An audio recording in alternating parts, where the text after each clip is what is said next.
Hello students, we were discussing the chapter chemical bonding and molecular structure, and in the previous class we have discussed the valence bond theory, overlapping of atomic orbitals and the formation of sigma and pi bonds, right? Today we will discuss three important topics which are bonding parameters, concept of hybridization and the VSEPR theory. So let's start with the bonding parameters first. There are mainly three types of bonding parameters by which the covalent bonds are characterized. So they are bond enthalpy, bond length and bond angle. Let's discuss these parameters in detail. See, we know that for the formation of bond, generally the energy decreases. That means after the formation of a bond, we will see that there is a decrease of energy. So same amount of enthalpy is required to break that bond between the two combining atoms, right? So bond enthalpy is the amount of energy which is required to break 1 mole of the bonds of the same kind and to separate the bonded atoms in their gaseous state. Okay, and the magnitude of the bond enthalpy reflects the strength of a bond. So the magnitude depends on size of the atoms, means size of the combining atoms, multiplicity of the bonds and the number of lone pair of electrons. Let me show you how. See, if the size of the combining atoms is greater, that means larger the size of the combining atoms, then we can say that the extent of overlapping, that means the orbitals of the combining atoms will overlap to a lesser extent. Okay, so we can say that if the size of the combining atoms is greater, then the bond enthalpy will be smaller. We can take some examples. Let's take the example of H2 and Cl2. In case of hydrogen, the two hydrogen atoms are connected in this way, and similarly the two chlorine atoms are connected in this way, the diatomic hydrogen and chlorine.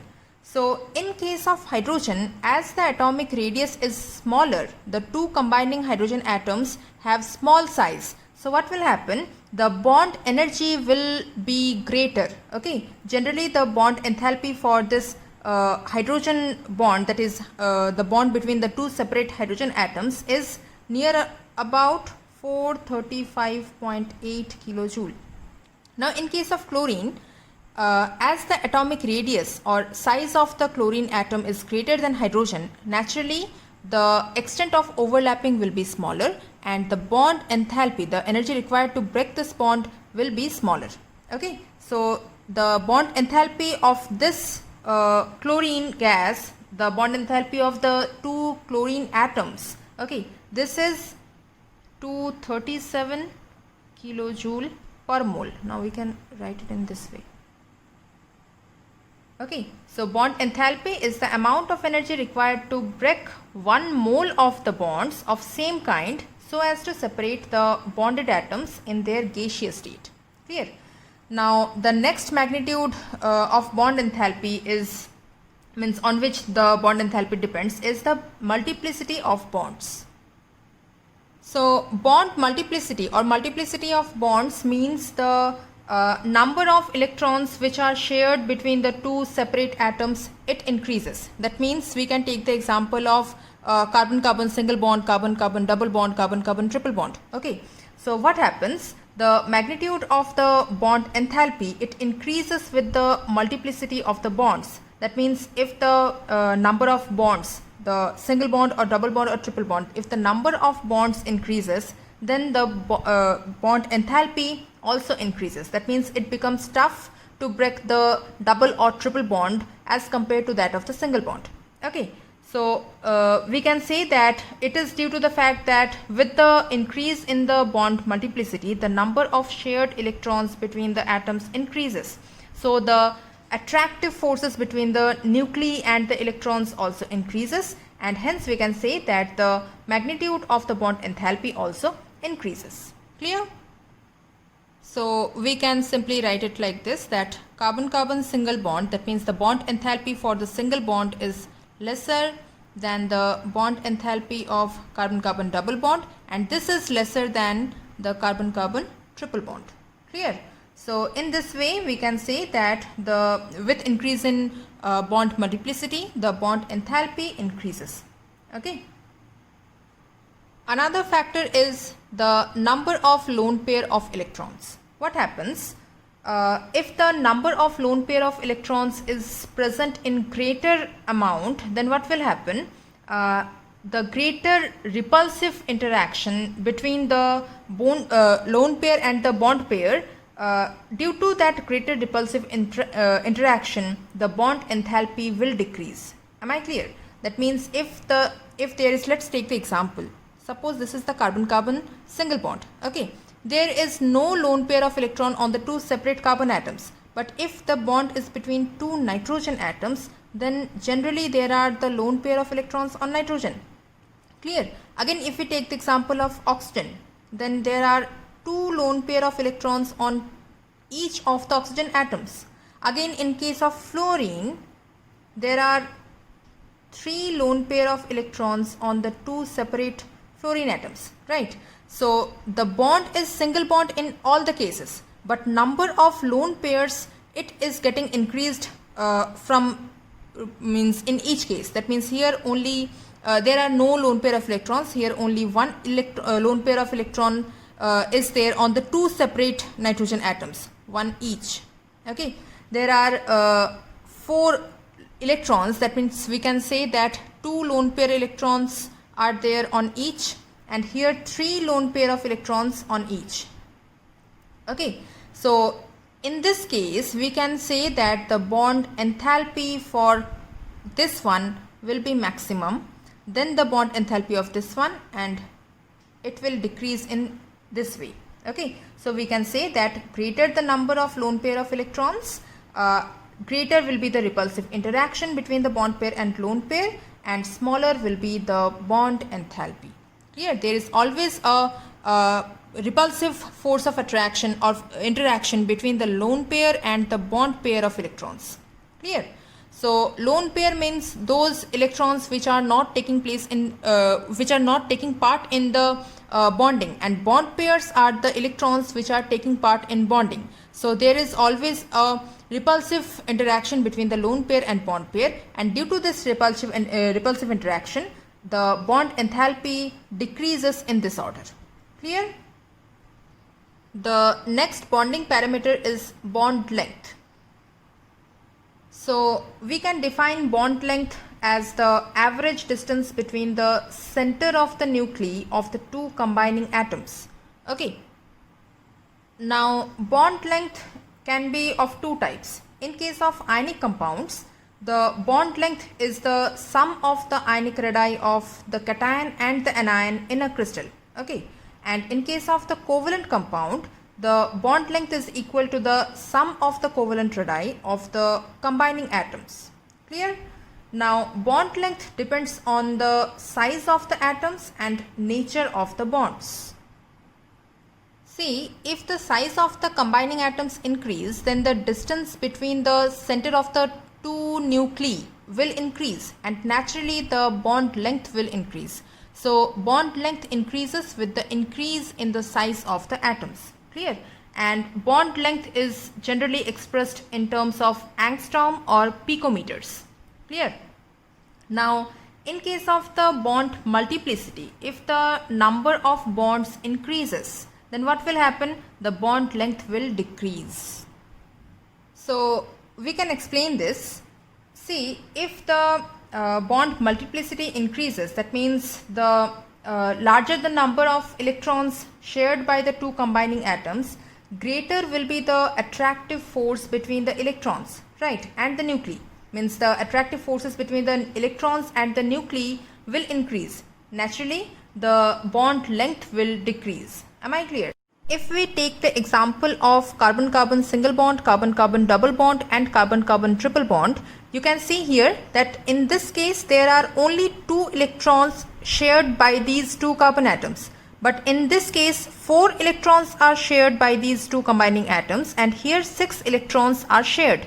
So when the number of electrons shared between the two separate combining atoms increases, naturally the force of attraction between the two combining atoms also increase. And as the force of attraction increases, naturally this bond length become smaller.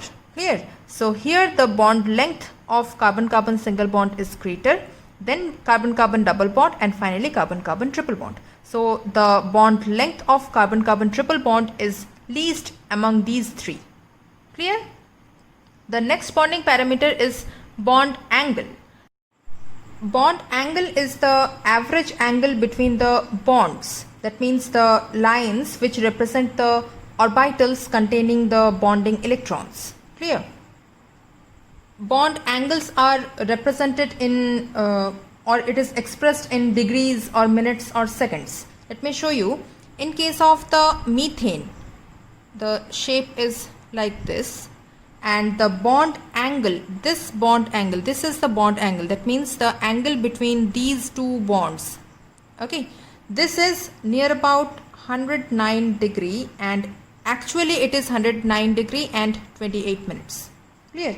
Now in case of ammonia, the shape is like this, right? So the bond angle between these hydrogens, this is the bond angle, okay, and this angle is 107 degree. Again in case of water, the structure is like this, and the angle between these two bonds, it is 104 degree, 104.5 degree. Clear? So in this way we express the bond angles of the several compounds, and these constitute the bonding parameters. So these three parameters are very important for the formation of various compounds. Now we will discuss the hybridization. In the valence bond theory, we have learned that the covalency of an element is equal to the number of half-filled orbitals present in the valence shell of an atom, right? So if we apply this concept to carbon or boron or beryllium, let me show you. For carbon, the electronic configuration is 1s2, 2s2 and 2p2, right? For beryllium, it is only 1s2, 2s2. For boron, it is 1s2, 2s2, 2p1, right? So if we expand this, for carbon it is in 1s there are 2 electrons, in 2s there are 2 electrons, in 2p there are 2 unpaired electrons, right? Again in case of beryllium, for 1s 2 electrons are paired, for 2s the 2 electrons are paired. Again in case of boron, for 1s 2 electrons, 2s 2 electrons, for 2p only 1 electron is unpaired. Now if we want to correlate the electronic configuration of these atoms to the valence bond theory, then it will give us the valency of carbon as 2, because only 2 unpaired electrons are there. That is, the 2 half-filled orbitals in the valence shell of carbon is 2, right? Again in case of beryllium, only 1 unpaired electron is there. But we know that carbon is tetravalent, beryllium is divalent, and boron is trivalent. So this concept contradicts the actual concept, right? So in order to explain the observed valency of beryllium, boron and carbon, it is assumed that these atoms acquire the excited states before participating in the chemical bonding, okay? And if we want to show the excited state configuration, then we will find that on excitation, that means on supplying some energy, the electrons from the inner shells or electrons from this shell only, it will jump to the higher shell. Clear? That means in case of carbon, from the 2s orbital on excitation, one of the paired electrons will jump to the 2p orbital. Clear? Again, in case of boron, one of the electron of 2s orbital will jump to the 2p orbital, and they will form the hybrid orbitals. Clear? And after formation of those hybrid orbitals, they undergo the chemical bonding. Clear? So let me show you the excited state condition for carbon. Let me show you for the excited state of carbon, means on excitation, carbon will form 1s, 2s and 2p. So 1s will remain paired. From 2s, one electron will jump to the 2p. So the initial two unpaired electrons of 2p will remain as it is, and one of the electrons from the 2s will jump here. In case of beryllium, here it is 1s2 and 2s, sorry, here it is 2s. So in case of beryllium, 1s will contain two paired electrons, means one complete shell is there. For 2s and 2p, one of the electrons from the 2s will jump to the 2p, and we will get the configuration in this way. Sorry, only one electron is there, my mistake. Now in case of boron, 1s is completely filled, 2s and 2p. So from the 2s orbital of boron, one electron will jump to 2p, and this will turn to the state. Clear? So these will form the hybrid orbitals, and after this formation of hybrid orbitals, these atoms will undergo the chemical bonding. Clear? So hybridization is the phenomenon of intermixing of the atomic orbitals of slightly different energy. Now here you can see that 2s and 2p have they are not the same, right? They have different energies. So hybridization means the intermixing of these atomic orbitals of slightly different energies of the atom to form the new set of orbitals. Now after this hybridization, this is the new format, this is the new set of orbitals, this is the sp hybridized orbital. Okay, so a new set of hybrid orbitals are formed of equivalent energy. After the hybridization, the energy of these s and p orbitals becomes similar and identical, right? And they have a particular shape. So this phenomena is called the hybridization, and these orbitals are called the hybrid orbitals. Clear? Now I will show you that how the hybridization take place. But before that, we should know that what are the different types of hybridization. Hybridization can occur between the two orbitals of comparable energies. Okay, so generally the hybrid orbitals are of the type sp3, sp2, sp, sp3d, dsp2, sp3d2, like this. Okay, so now I will show you the basic types of hybridization and how they are formed during a chemical combination. Let us take the example of the formation of methane. In methane, that is CH4, the carbon atom, this carbon atom, it acquires the sp3 hybrid state. Okay, so this carbon atom is sp3 hybridized. Let me show you how. First we will write the electronic configuration of carbon, and we know it is 1s2, 2s2, 2p2. So in ground state, carbon is in this way. Okay, and on excitation, as I have shown you that in case of carbon, the excited state is in this way. Let me show you once again. So for ground state, it is in this way, and on excitation, this is written in this way. It will form 1s will contain 2 electrons, 2s, and in this case it is 2px, 2py and 2pz, right? So here one electron from the 2s will jump here, so we will get the type of this. Okay, and this will give rise to the formation of sp3 hybridized orbital. Clear? Now see, this s orbital and this p orbital, they don't have different characteristics. Now as it is the new set of orbital, that is the hybrid orbital, so we will name it as the sp3 orbital. Each of it will be the sp3 hybrid orbital.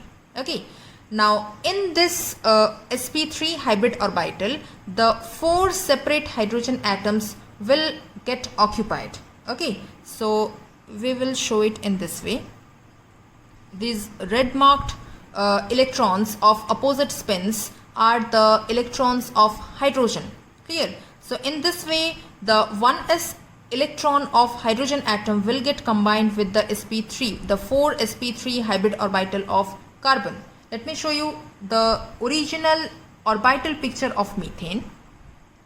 So these are the sp3 hybrid orbitals of carbon. Okay, and now I will show you the 1s electrons of hydrogen and the combination. So one hydrogen atom will get, this is the 1s orbital of hydrogen atom. So this is one combination, another combination is here, and in this way the 4 separate hydrogen atoms will get combined, and this shows the complete orbital picture of methane. Clear? In this way the formation is there, and in simplest way we show it in this pattern. Okay, this is the structure for methane, where there is the formation of a tetrahedron shape, so we call it as the tetrahedral geometry. And the sp3 hybridization is also called as the tetrahedral hybridization. Okay, as it forms the tetrahedral geometry or tetrahedral shape, so this is also called the tetrahedral hybridization. Now I will show you the formation of water. In case of the formation of water, let me show you the electronic configuration of oxygen first. We know it is 1s2, 2s2, 2p4. Okay, and if we write it in this way, so it is 1s, 2s and 2p. So 2 electrons in 1s orbital, 2 electrons in 2s, and 4 are there in 2p. So initially it will be filled in this way, and 1 electron is extra, so it will get paired up. Now this 2s and 2p, they get hybridized and it forms the sp3 hybrid orbital. Okay, but in case of water, we know that there are 2 bond pairs, because 2 hydrogen atoms get combined with oxygen. That means the sharing of electrons take place in these 2 shells. Okay, so in these 2 subshells. So in 2p, as there are 2 unpaired electrons, so the 1s electron of hydrogen get paired up in this way, and we get the 2 bonded orbitals. So these are the bonded orbitals, these 2. These are the sp3 hybrid orbital of oxygen atom. So it forms in this way, and these 2 remain as the lone pair of electrons. Clear? Please keep it in mind. These 2 are the lone pair of electrons. This one is a lone pair, this one is another lone pair, and these are the bond pair of electrons. They participate in chemical bonding. So these are the bond pair of electrons. And I said that for sp3 hybridization there is a tetrahedral shape. So in case of water, you will say now this is the V shape or bent shape, but actually it forms a tetrahedron. In this water molecule, oxygen is the central atom. One lone pair of electrons is in this way, another lone pair of electron is in this way, and the 2 bond pairs are in this way. Okay, and this forms a tetrahedron. This is the shape of a tetrahedron. Okay, so this is the sp3 hybrid orbital of water, and it takes the tetrahedral shape. Okay, now I will show you the hybridization of sp2 and sp. The sp2 hybridization can be observed properly in case of the ethene. So for the formation of ethene means C2H4. That means this is the ethene molecule, right? So for the formation of ethene, again we will take the configuration of carbon. Consider the configuration of carbon. So in ground state, carbon, we will show the valence shell electronic configuration, okay, of carbon, okay. So here it is 2s and 2p. So 2 electrons are there in the 2s orbital and 2 electrons are there in the 2p orbital. So on excitation, we will get the 2s and 2p as the hybrid, new set of hybrid orbital as sp2 hybridized orbital, and here we will get all the single electrons, unpaired electrons, okay. Now this is the sp2 hybrid orbital. So this is px, py and pz, okay. So what happens here, each of the two carbon atoms are sp2 hybridized, and to the two separate carbon atoms, one means two single hydrogen atoms are connected, okay. So let me show you how this pattern is done. See here, 3 sp2 hybrid orbitals are there. So for this 3 sp2 hybrid orbital, let me show you the exact configuration of carbon and the formation of sigma and pi bonds. See this red orbitals, these are the sp2 hybrid orbital of carbon. This one is also sp2, okay. And these green orbitals, this is the pz orbital, okay. This is not hybridized, this is the unhybridized orbital, unhybridized 2p orbital, okay. So there is only one electron. Now in case of this carbon, one electron is remaining here, and in case of this carbon also there is one electron. So these two electrons or these two p orbitals will get overlapped sideways to form a pi bond. This will give rise to the formation of a pi bond, okay. Now look at these separate sp2 hybridized carbon atoms. Here there is a formation of sigma bond. Can you see here? Due to the overlap of two sp2 hybrid orbitals, there is the formation of sigma bond. Now one sigma bond and one pi bond will give rise to the formation of the double bond between the two separate carbon atoms in this way, okay. Now in case of the hydrogens, here one hydrogen will get combined with the sp2 hybrid orbital of carbon, and another hydrogen atom will get combined with the sp2 hybrid orbital of carbon. Similarly here also we will get the two separate hydrogen atoms getting combined with the two sp2 hybrid orbitals of this carbon atom. Clear? So ultimately we are getting the two hydrogen atoms in each carbon in this way. So this is the formation of sp2 hybridization. Clear? Now in case of the sp hybridization, we will take the example of the formation of ethyne, that is carbon-carbon triple bond. So in case of ethyne, there is a triple bond, and if we look at the excited state electronic configuration of carbon, here there will be the formation of sp hybridized orbital, and 2p electrons will remain unhybridized. Clear?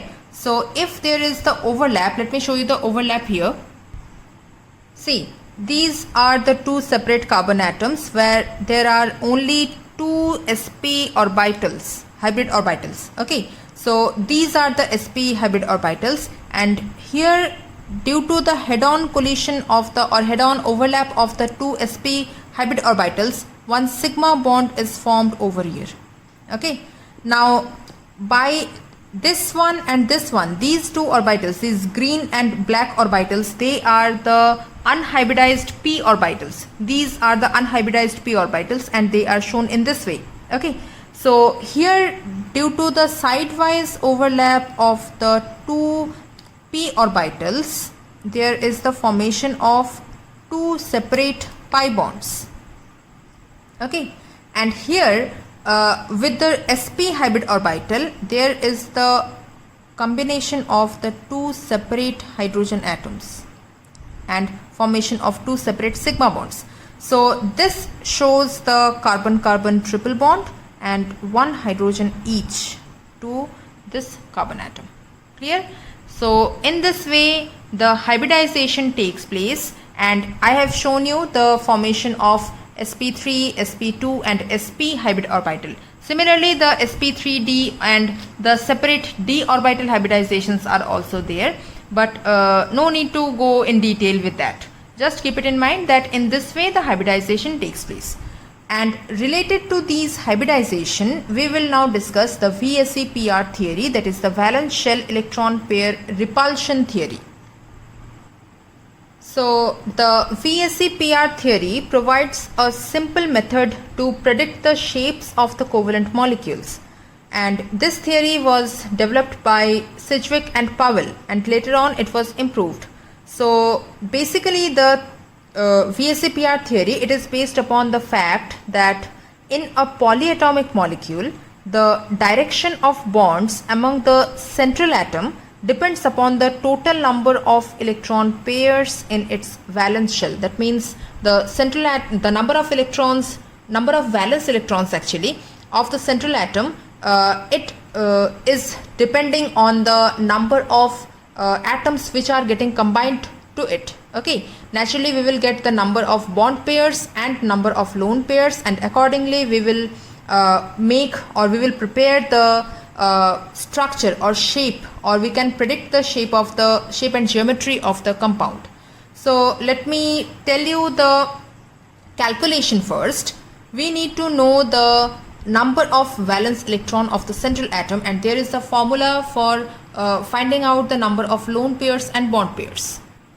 This is the formula to find out the total number of electron pairs present in a particular compound, and it is given by half into V plus M minus C plus A, where V is the number of valence electrons, M is the number of monovalent atoms, C is the number of cations, and A is the number of anions.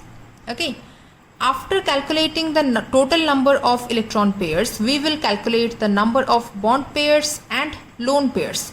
Let's take the example of water. In case of water, the atom which is present in smaller amount will be considered as the central atom. Here oxygen is only one and two hydrogen atoms are there, so oxygen will be considered as the central atom. So we will calculate the number of valence electrons of the central atom. Okay, so for the central atom we will calculate the electron pair first. Electron pair is given by half into V is the number of valence electrons of oxygen. So we know that there are 6 electrons in the valence shell of oxygen, so we will write 6 here.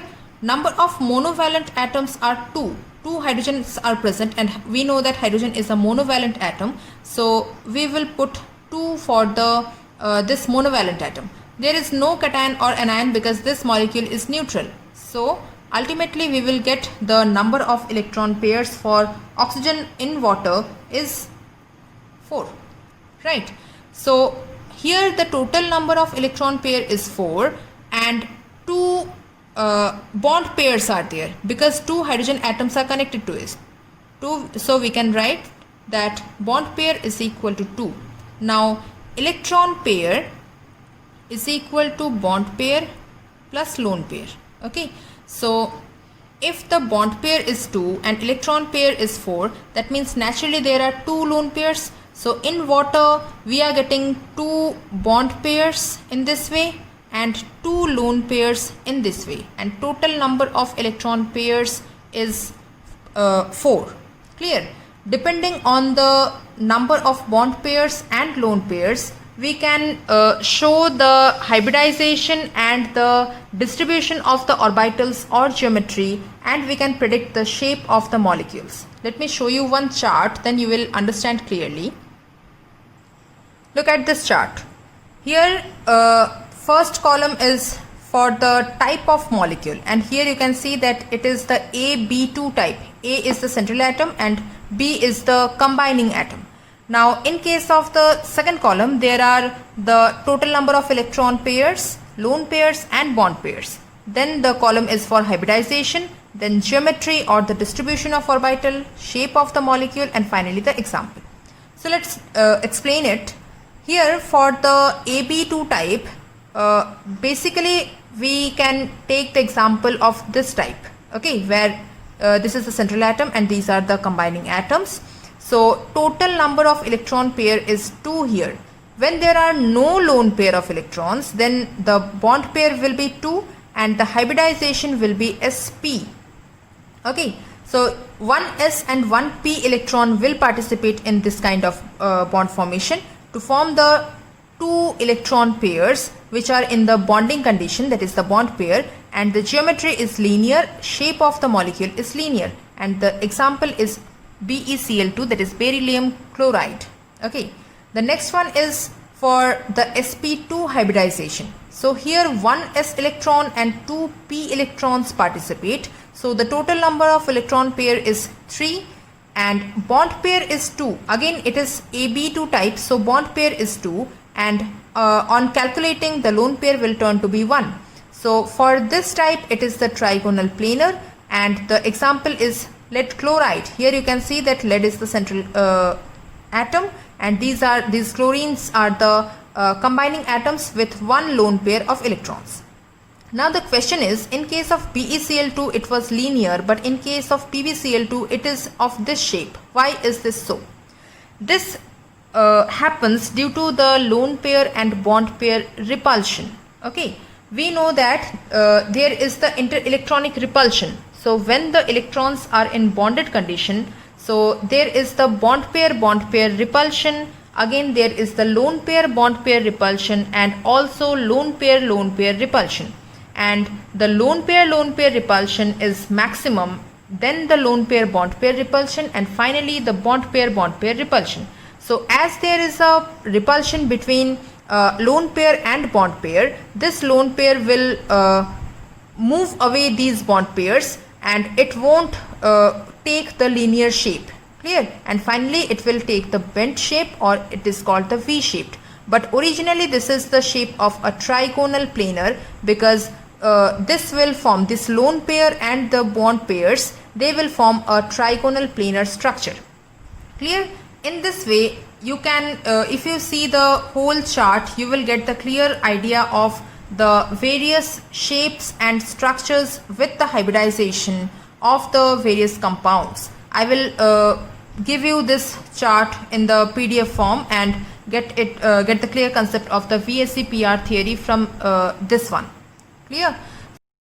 So this was all about the today's class, and in the next class we will discuss the various other aspects of chemical bonding.